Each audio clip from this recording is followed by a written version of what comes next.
Alright, you lot. Publishers have been swinging their axes again, chopping down our games like council worker we hangover in a quarter. And they got gall to tell us it's for safety or progress, when really it's about making sure you rent nostalgia for 70 quid a pop, then watch it vanish like a fart in a firmware update. Like, subscribe and all that bollocks, because today we're kicking the door in on stop killing games movement, roasting CEOs on a dumbass contest, melting GPUs in loading screens, and ripping into Battlefield 6 beta. Let's get into it. First up, shout out to Pyro friendly arsonist who sent this in. What do you think of stop killing games movement? Mate, I think it's one of few movements in gaming that ain't just hashtags and hollow morning. This is line in sand. Because this ain't about old games you fancy replaying one rainy weekend. This is about ownership, preservation, and telling suits that don't get to rewrite gaming history in a bloody boardroom. Right now, big publishers are acting like landlords who burn down your house and rent your cardboard box for triple price. Ubisoft, EA, Activision, and now even Microsoft are pushing this idea that a game's not a thing you own. It's a service. When that service shuts down, too bad. Your memories, your money, gone. They hide behind safety excuses, no private servers. Think at children, when half the games are crawling with cheaters, crypto miners, and bots named 420 Sniper Jesus. Don't lecture us about safety while your moderation team's down to 2 unpaid interns and a goldfish. This is about control. You can't go back to an old version, you can't compare it to a new cash grab sequel. If you can't mod it, you can't improve it. You can't host it, you can't preserve it. And that's perfect for them, because preserved games don't sell remasters. Preserved games remind people of when you actually got full experience for your money. They hate that, so they bury it. They sue modders, they wipe servers, they pat themselves on the back for innovation. ESA and Video Games Europe, same clowns who once tried to rebrand loot boxes as surprise mechanics, now pretend to care about preservation. Their statements read like they was spat out by an AI trained on shareholder reports and half-assed Twitter apologies. They aren't protecting games, they're protecting profit streams. So yeah, Pyro, I'm still in on stop killing games. It's not just a protest anymore, it's a bloody war cry.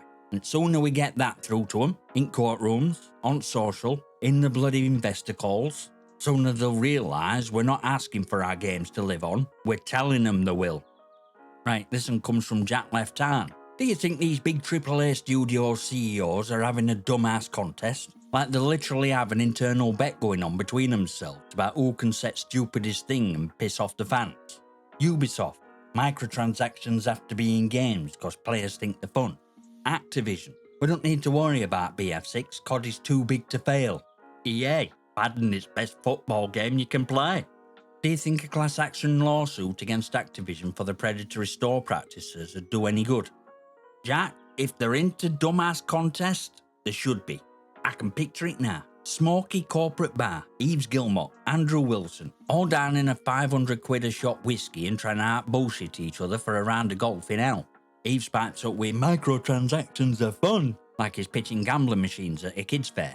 Microsoft's guy, still warm from sitting in Bobby Kotick's chair, says, COD's too big to fail, blissfully ignoring trailer failed games that thought same. Then Andrew Wilson leans in and says, Madden is best football game, which is only true because they've legally murdered all competition.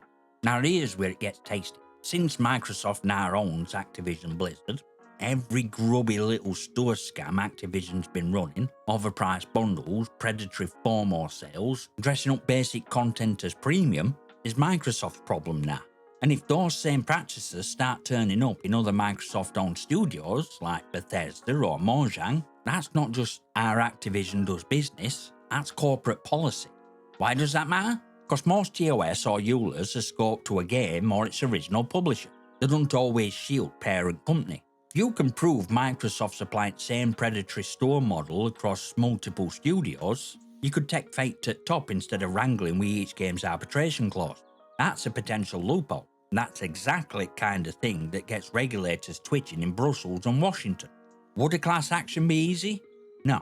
Microsoft's legal armour makes Master Chief look like he's wearing tissue paper. But hit him at corporate level, tie it to multiple games and studios, and you got a shot at making them blink. And even if they settle without admitting fault, you drag their practices into light for everyone to see. Sometimes that's worth as much as winning outright.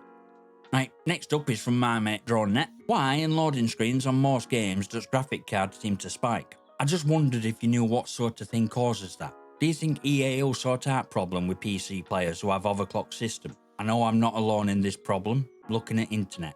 Do you think this issue will be sorted for next beta or on release? Thanks, mate. Right, here's what's going on. Most games treat loading screens like glorified idle looks. You're just staring at a static image, but engine's still rendering at maximum frame rate cause nobody bothered to tell it to stop. So while your CPU is busy unpacking textures and shoving them into RAM, your GPU sitting there smashing out 1,000 frames a second are absolutely not.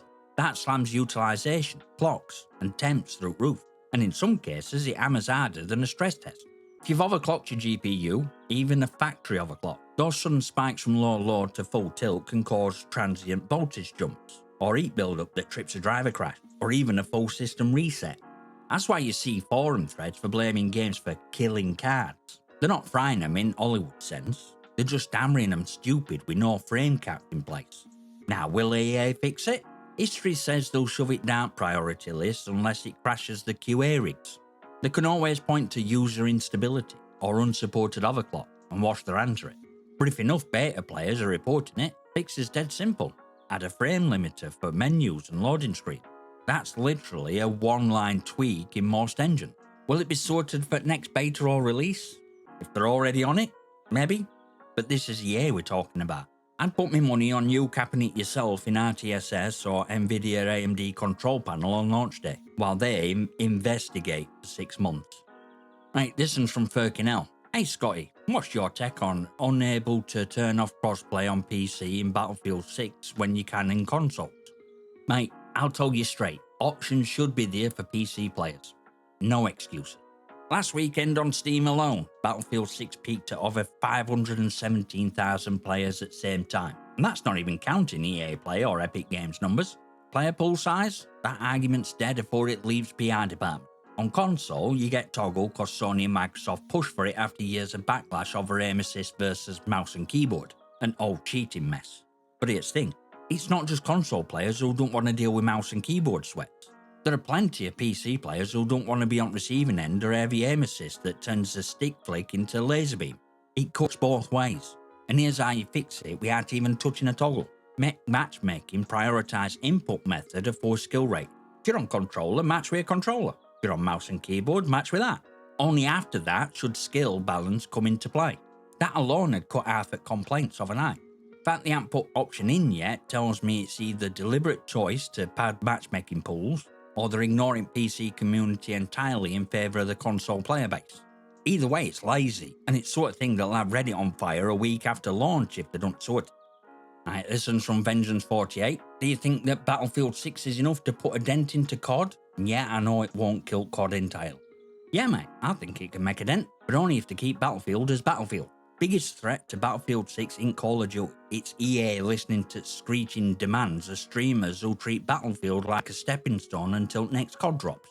You've got clowns like XQC shouting for Battle Pass, competitive ranked ladders, and movement metas. Also, they can find clips for TikTok. No, and let me say that properly. Fuck no. This ain't Call of fucking Duty. They want to go live service heavy? Fine. Do it in rumoured Battle Royale mode. Load it up with skins, grind passes, whatever that crowd will eat up, but keep that crap away from main game. Main game should be grounded, military, built around squad play, not neon clown suits and 360 dolphin dive. And here's the thing, a lot of these so-called influencers only touch Battlefield when they're bored of COD or in between releases. Look at Nadeshot, he quits Black Ops 6, plays more CS2 for a while, then straight up says he'll be back for Black Ops 7 later this year. That cycle, the parachuting, complain it's not COD, drop what it needs video, then vanish as soon as Activision drops next half-baked rehash. So will Battlefield 6 kill COD? Nah, only COD can kill COD. And it's been trying for years, but smooth-brained drones keep feeding it money. What Battlefield 6 can do is carve out its own space and hold it, as long as EA resists urge to turn it into a COD clone. Now this next one comes from Ages444. This is more an idea. But since playing Battlefield Beta, I thought about playing a CNC-themed Battlefield with today's improvement. I know there's Renegade, but I just imagined vehicles from Generals or Red Alert 2 and 3. Even Kane's Wrath would be awesome to see, and EA still owns license or property still. Ages? I like where you think, CNC Renegade proved over 20 years ago that Command and Conquer could work as a first-person shooter. That game let you hop into tanks, stomp around on mechs, and blow up bases with same joy as an RTS, just from ground level. Now imagine that with modern battlefield tech, massive maps, destructible environment, full combined arms warfare, to be carnage in best possible way. Problem is, most publishers, especially EA, focus on console sales first, and RTS as a genre don't have the same pull on console. But here's kicker you might not know. Renegade X, free-to-play fan remake, has been around since 2014, and you can still play it right now. Even bigger news, EA open-sourced original Renegade earlier this year. What does that mean?